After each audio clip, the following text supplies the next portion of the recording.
Picture this. You are standing at the edge of a life you've already lived 1,000 times in your head. You see the success. You see the version of yourself that is disciplined, respected, and fully realized. You imagine the work you'll produce so vividly that it feels almost like a memory. But then the sun rises, the alarm goes off, and you freeze. You wait.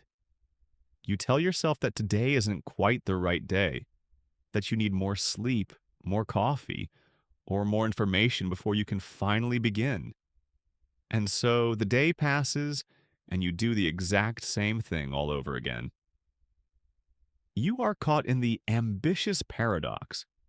You are a person with the dreams of a giant and the daily habits of a ghost. You aren't lazy in the traditional sense. You are stuck in a psychological loop where your high expectations have become your greatest obstacles. You are not alone in this struggle. There is an entire category of people who feel exactly like you do right now. Ambitious yet stagnant, full of massive ideas but unable to make a single move. And the most painful part is the awareness. You know you are capable of more. You can feel the potential sitting inside you like an unread book. This isn't about being a bad person. This isn't about a lack of intelligence or talent. In fact, your intelligence is likely the very thing keeping you trapped. This is about deep-seated psychological patterns that have been built into your brain over years of overthinking and underacting. The good news is that if a pattern was built, it can be dismantled. But first, you have to stop judging yourself and start understanding the mechanics of why you are the way you are. Let's look at what your life probably feels like right now. You wake up with the best intentions. Today is the day you finally start that project. Today, you will finally take the first step toward the goal that keeps you up at night. But then, you check your phone. You scroll for a few minutes to wake up. Those few minutes turn into an hour of consuming other people's lives. Before you know it, half the day is gone, and the weight of your expectations starts to feel heavy. You tell yourself you'll start after lunch. Lunch comes and goes. You feel a wave of fatigue. You feel unmotivated. You decide that you'll start tomorrow when you have fresh energy.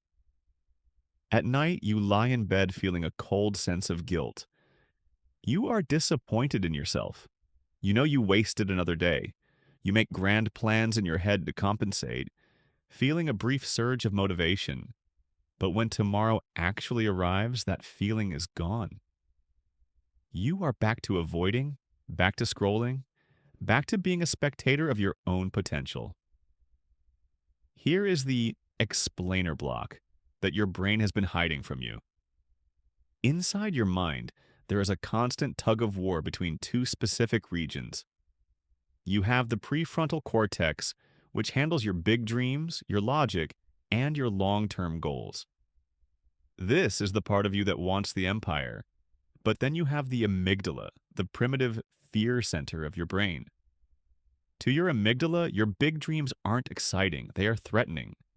Large goals mean uncertainty, and uncertainty to a primitive brain means danger.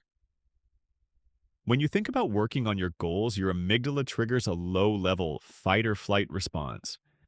Since you can't fight the work and you can't run away from your own mind, you do the third thing, you freeze. This isn't laziness, it is an emotional safety mechanism. Your brain offers you dopamine-heavy distractions like social media to soothe the anxiety that your own ambition created. You are self-medicating your fear of greatness with the comfort of the mundane. This is a cycle of self-protection, not a lack of character. But while your brain is protecting you from short-term discomfort, it is quietly stealing your long-term happiness. Every day you choose avoidance, you are reinforcing a habit of retreat. Every night you lie in bed feeling guilty, you are teaching your subconscious that your dreams are a source of pain rather than a source of joy. You are creating a loop that gets harder to break because you've associated your highest potential with your deepest shame. Let me tell you what you're probably thinking right now. You think you just aren't disciplined enough. You think successful people have some secret reservoir of willpower that you were born without. But that's not how it works.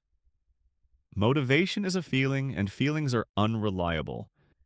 You cannot build a legacy on a feeling that changes with the weather. You need structure. You need systems. You need to understand that discipline isn't a gift. It's a series of small, boring decisions made when you'd rather be doing literally anything else. Here is the shock moment you've been avoiding. You aren't afraid of failing. You are actually afraid of trying. As long as you don't try, your potential remains perfect. As long as you stay in the planning phase, you can still believe that you could be the best in the world if you really wanted to. The moment you take a real, imperfect action, you risk finding out the truth. You risk finding out that you are a beginner. And for an ambitious person, being a beginner feels like an insult. You are hiding behind your big ideas because ideas can't be judged, but actions can. You are using your ambition as a shield to protect yourself from the vulnerability of being not yet great. Potential is just a polite word for what you haven't done yet.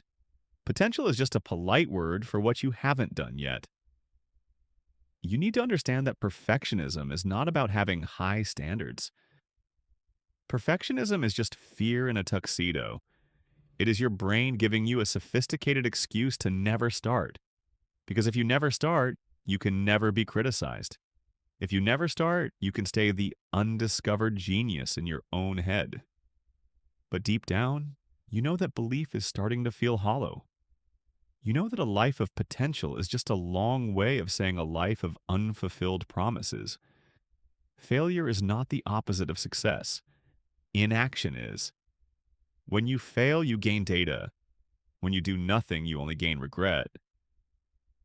Every person you admire has produced more bad work than you have even attempted. The difference between you and them isn't talent. It's the willingness to be mediocre for as long as it takes to become excellent. They took imperfect action. They started while they were still shaking. They built momentum through consistency, not through a surge of motivation. So, how do you actually break this cycle? How do you go from being a ghost in your own story to being the architect of your reality? It starts with accepting a hard, boring truth. You are not going to feel like doing it. You will likely never wake up bursting with a magical energy that makes hard work feel effortless. That's a myth sold to you by people trying to sell you a course. The reality is that you have to do the work, especially when you don't feel like it. Every time you take action despite the internal resistance, you are rewiring your brain. You are teaching your amygdala that discomfort is not a death sentence. You need to change your environment because your environment is currently winning every battle against your willpower. Successful people don't have more willpower. They have better systems. They remove the phone from the room. They clear the desk. They treat their focused work time like a sacred contract. If you are waiting for your mood to strike, you've already lost. You need to set up your life so that the default action is the productive one. Put the friction between you and your distractions, and remove the friction between you and your work. Here is the final punch you need to hear.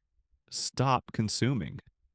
You are likely watching this video to feel like you're making progress. But consumption is not execution. You do not need more information. You already know what you need to do. You are using learning as another form of avoidance.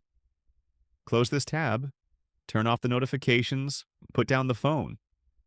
Your future self is not waiting for you to be ready. Your future self is waiting for you to start. The goal of a conversation with your own soul isn't to be perfect, it's to be honest. You have spent years imagining who you could be.